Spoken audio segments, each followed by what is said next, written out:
In this video, I will explain why I disagree with Grant Cameron that disclosure is a long way down the road. Here is a clip from the YouTube channel Portal to Ascension, where Grant Cameron explains when he believes disclosure will occur. And disclosure will come a couple of years down the road. The first thing we're going to do is to do this confirmation thing.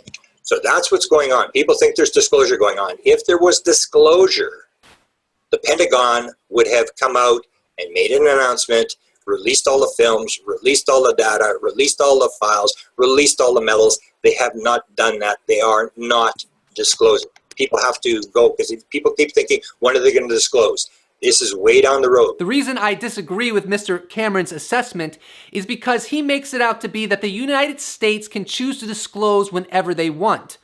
But I don't see it that way. I see it as there are a lot of moving parts that the United States cannot control, that they cannot account for, and they cannot totally avoid, which could force the hand of the United States of America or another nation to disclose. And I predict that that is precisely what will occur in the year 2018. In a recent Michael Deacon End of Days program, he had on guest Stephen Bassett, who explained a concept called the Rosie Ruiz effect. About 25 years ago, Rosie Ruiz was infamous for running the Boston Marathon, but she didn't really run it. What she would do is the last 1,000 yards, she'd come out of the crowd and run the last 1,000 yards and cruise on down until she crossed the finish line, making it appear as if she won when in actuality she barely ran the race. At a certain point, people started to get suspicious and started looking at film and realized what she was doing and that she was essentially stealing the award for winning the race. So in a very similar way, as Bassett was explaining, as we get closer and closer to the capital D disclosure finish line, as the To the Stars Academy keeps releasing data and more witnesses come forward, etc., what might happen is that China, Xi Jinping and Vladimir Putin, the temptation for them to go ahead and disclose first will only increase. To a lesser extent, to a lesser likelihood, other nations may feel that same temptation. And so this is a moving piece that is very real and can't be denied, for which could create a scenario in where disclosure definitely will occur in 2018 and it won't be many years down the road as Grant Cameron believes that it will be. Now let's take a look at an event that occurred on December 19th during a White House press briefing. Jordan? Thanks, Sarah. I actually want to ask about UFOs. Several media reports this week disclosed that... Sorry. It's UFOs. I was going to say, I don't know if that's a coincidence or not. I feel like I already want to pass on this question, given that you've got aliens sitting among you. Several media reports disclosed the existence of a secret Pentagon program that was researching UFOs. Funding ran out for that in 2012. Does the president believe in the existence of UFOs, and would he be interested in restoring funding for that program? Somehow that question hasn't come up in our back and forth over the last couple days, but I will check into that and be happy to circle back. The White House press briefing that you just saw happened only 3 days after 2 videos were released by the New York Times of gun camera footage of UFOs. Now, does anybody believe that that will be the only time a journalist will ask President Trump's press secretary, Sarah Sanders, about the UFO phenomenon? I don't think so. That is going to happen over and over and over again.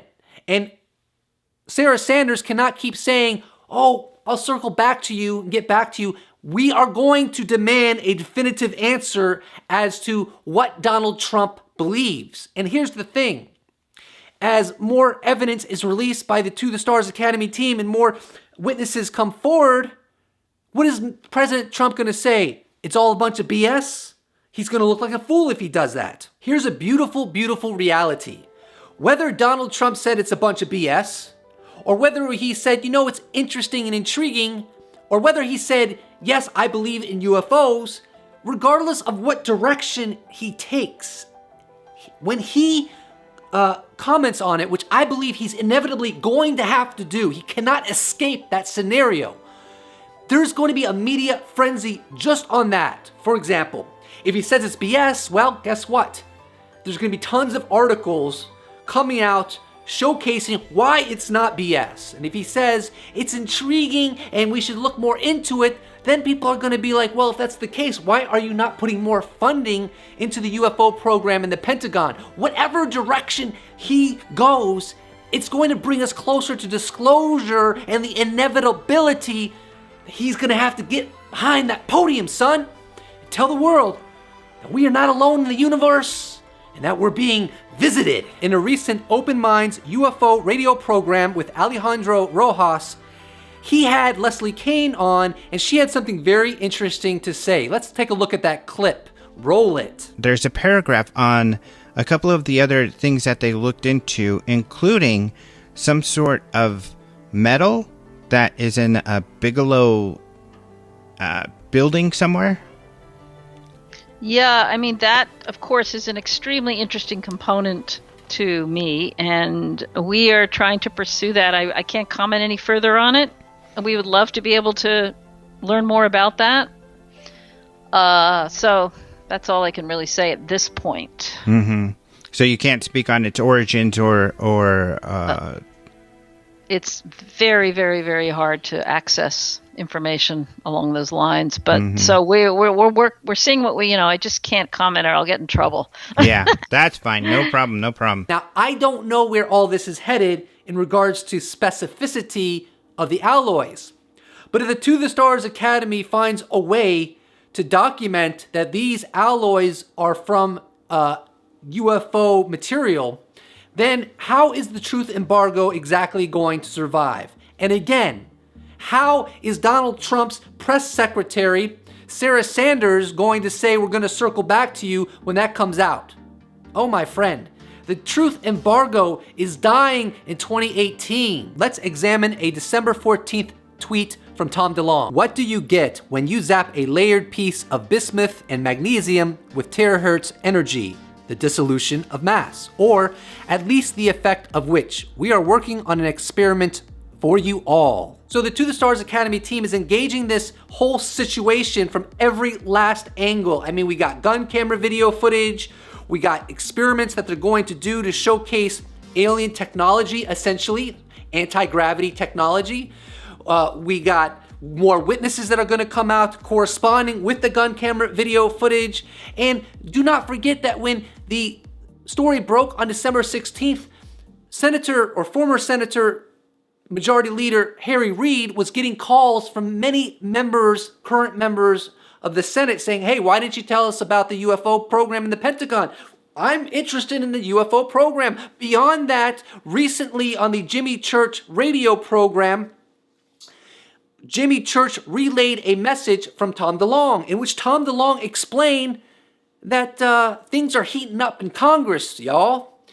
There is going to be, or they're working on having briefings for Congress on the UFO subject. Of course, this could evolve into hearings, congressional hearings on the UFO subject.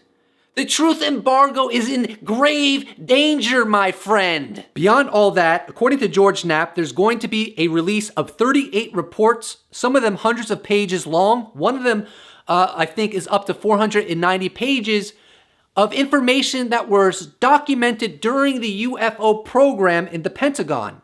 Now, if any of this is released, even if half of it or a quarter of what I just said is released, and the information is staggering, again, how is the truth embargo going to survive?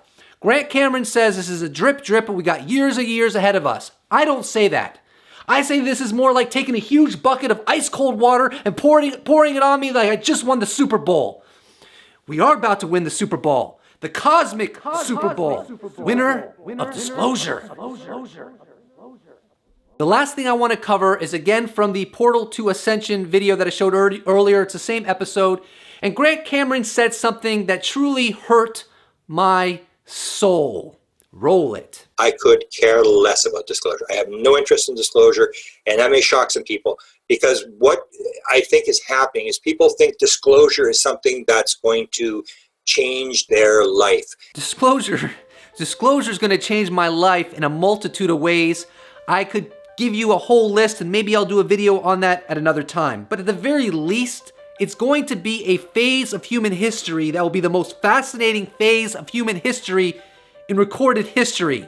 Now, if that doesn't change your life, then you need to see a psychologist. Beyond disclosure changing my life, I anticipate that disclosure will change the globe, everyone's life, society, in profound ways. I want to share with you a prediction that I came across by Stephen Bassett. It happened in 2009 at the Barcelona Exopolitics Summit. And it is one of the most fascinating predictions I've ever heard. It's really beautiful, and I'll leave a link to it below. Stephen Bassett believes very possibly that when disclosure occurs, it will trigger the greatest error in human history of reform. Religious reform, all kinds of reformations to better humanity. When disclosure occurs, 7.5 billion human beings will have all their eyes on one thing. We're not alone in the universe, and somehow this will have a cascading effect on humanity and sort of awaken us, enliven us, breathe life, energy, and even money into the various reform movements on this planet. Now, Bassett explains that the new life given to all the reform movements doesn't necessarily mean that everything's going to turn out beautifully as a consequence. However, he does say it gives us that opportunity. He says that disclosure is not just about learning we're not alone in the universe. The impact that it will have on humanity reaches so far beyond just that we're not alone. And he explains that's part of what motivates him to be engaged in the disclosure endeavor as much as he is. All the clips I used in this video, I'll have links to them below, and I recommend every resource that I used. They're all phenomenal. If you enjoyed this video, I do hope that you will subscribe, because there's gonna be more content in the coming days, and I think you're going to enjoy it. My name is Ryan. I am the creator of Post Disclosure World, and I look forward to seeing you in the next episode.